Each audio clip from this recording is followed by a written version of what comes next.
Well, Isaiah, many consider him to be the greatest prophet of the Old Testament.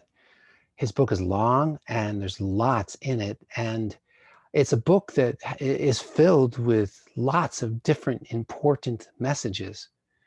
Isaiah was a prophet for a long time and ministered to several different kings.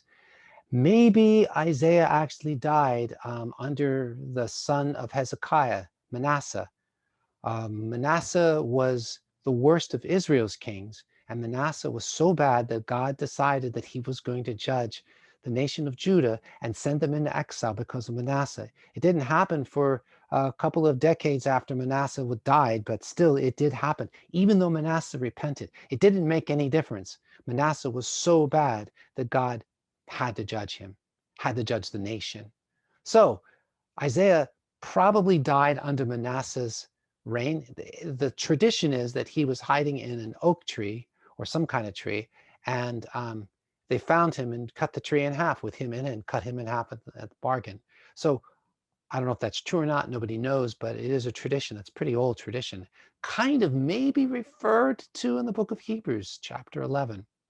So when you read Isaiah, you need to know sometimes he's talking about nations because he has prophecies which tell what God's going to do to this nation or that nation or the other nation. And sometimes he's talking very directly to the generation that he's living among.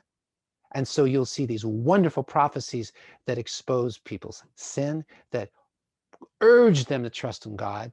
He has a lot of political messages calling the kings that are serving the people not to trust in armies, not to trust in treaties, not to trust in humans, but to trust in God, and wonderful messages that are very helpful for us. He also has messages that talk about the Messiah, a lot of messages that talk about the Messiah. Isaiah 52 and 53 are two profoundly clear chapters about the ministry of the Messiah. And I use those chapters to explain to people why Jesus died for our sins. So, boy, there's so much in the book of Isaiah as you go through it all. So I would encourage you that as you're doing this Bible study or any Bible studies that you do in the book of Isaiah, to remember he had a long ministry with lots of different kings. Some of the kings were good.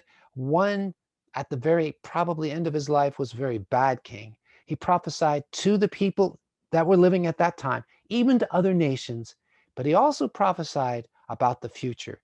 And so in lots of ways, his prophecies are to the people then and even to us today.